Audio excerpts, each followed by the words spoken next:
दोस्तों, मध्य प्रदेश में विधानसभा चुनाव दहलीज पर है।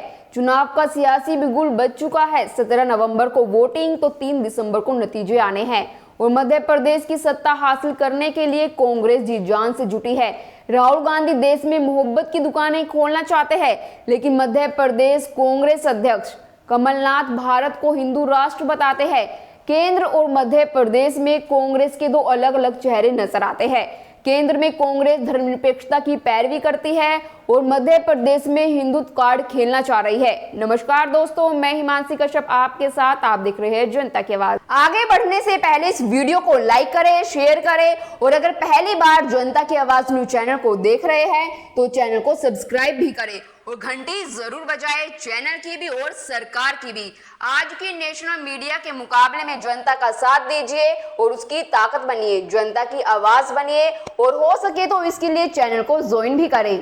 हर बार की तरह इस बार भी राज्य में कई ऐसे मुद्दे हैं जो हावी रहने वाले हैं, लेकिन एक परिवर्तन काफी प्रबल दिख रहा है। देश की सबसे पुरानी पार्टी कांग्रेस 2013 के बाद से मध्य प्रदेश काफी बदल चुकी है। ये एक ऐसी पार्टी है जो खुद को सेक्युलर ना बताकर हिंदूवादी कहलाना ज्यादा पसंद कर रही है।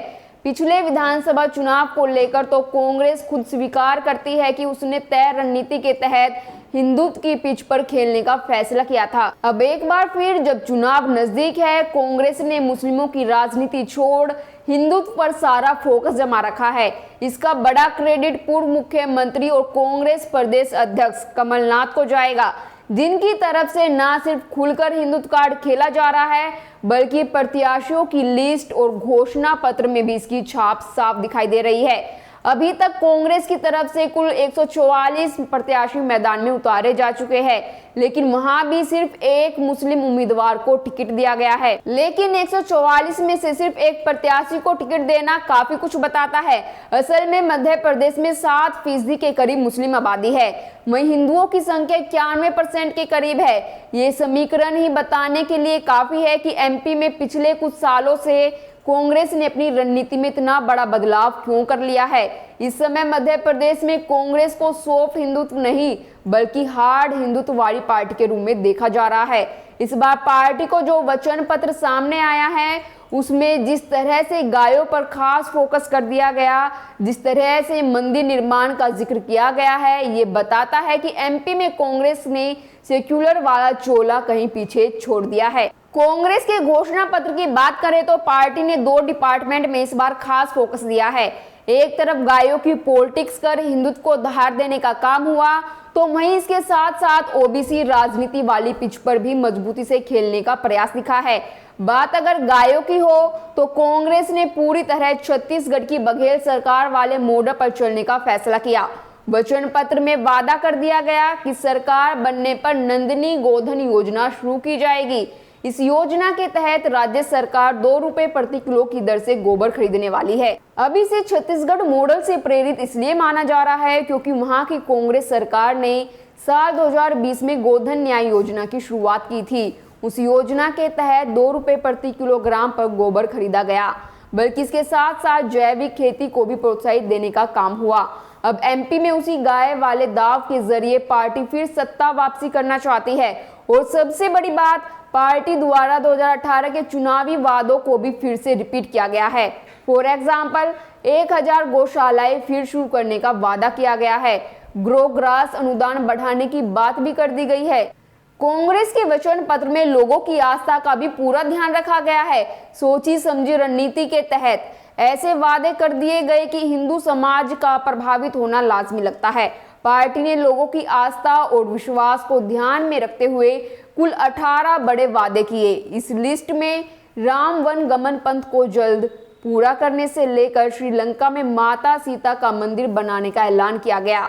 इसके अलावा कांग्रेस ने पुजारियों के लिए बीमा का वादा भी कर दिया गया। चित्रकूट में निषाद राज की प्रतिमा बनाने की बात भी कही गई। अब ये ऐलान, ये वादे बताते हैं कि कांग्रेस बीजेपी की पिच पर सिर्फ खेल नहीं रही, बल्कि इस बार उसे बैकफुट पर धकेलने की तैयारी में है। पार्टी जिस रणनीति पर काम कर रही है उसके तहत इस बार सिर्फ दिखाने वाली हिंदुत्व राजनीति पर जोर नहीं दिया जा रहा, बल्कि पूरी तरह इस समाज को अपने पाले में लाने की कवायद दिख रही है। इस कड़ी में कमलनाथ खुद को कभी हनुमान भक्त बता रहे हैं तो कभी छिंदवाड़ा में धीरेन्द्र शास्त्री का प्रवचन भी रख रहे हैं। जब कांग्रेस ने प्रियंका गांधी के जरिए एमपी चुनाव का सियासी बिगुल फूंका था, उस समय इस हिंदुत्व वाली राजनीति को खास तवज्जो दी गई। प्रियंका गांधी ने एक तय रणनीति के तहत जबलपुर से अपनी चुनावी यात्रा की शुरुआत की। उनकी तरफ से सबसे पहले नर्मदा नदी के दर्शन किए गए, वहां पर पुजारियों के साथ आरती हुई और उसके बाद सियासी कार्यक्रमों में हिस्सा लेने का दौर शुरू हुआ। पार्टी का सॉफ्ट हिंदुत्व के जरिए बीजेपी को हराना ख्याली पुलाव पकाने के समान है। ऐसे में जिस हिंदुत्व की राह पर पार्टी चल रही है, एमपी में उसका सियासी नुकसान भी उठाना पड़ सकता है। कांग्रेस ने साल 2014 के बाद से ही सॉफ्ट हिंदुत्व पर खेलना शुरू किया। असल में 2014 के चुनाव में जब पार्टी ने अपनी सबसे करारी हार देखी थी, तब सोनिया गांधी ने AK एंटोनी की अध्यक्षता में एक कमेटी का गठन किया था। उस कमेटी ने पार्टी की हार का एक बड़ा कारण मुस्लिम तुष्टीकरण माना था। उसके बाद से ही पार्टी रणनीति में बदलाव दिखना शुरू हुआ और समय समय पर हिंदुत्व की पॉलिटिक्स पर खेलने का काम किया गया। वैसे इस बार मध्य प्रदेश में तो कांग्रेस एक अलग ही समीकरण पर काम कर रही है। वो हिंदुत्व की पिच पर खेल रही है और इसके साथ साथ पहली बार जातिगत जनगणना पर भी बेबाक बोल रही है। वो OBC वोट बैंक को भी अपने पाले में चाहती है और हिंदुओं को भी अपने पास रखना चाहती है। कागज पर ये जीतने वाला समीकरण जरूर दिखता है, लेकिन असल परीक्षा जमीन पर शुरू होने जा रही है, जिसके नतीजे 3 दिसंबर को आएंगे। अब तो रिजल्ट से ही पता चलेगा कि कांग्रेस की ये रणनीति काम आती है या नहीं। अपनी राय कमेंट कर जरूर दीजिएगा और बाकी खबरों के लिए देखते रहिए जनता की आवाज।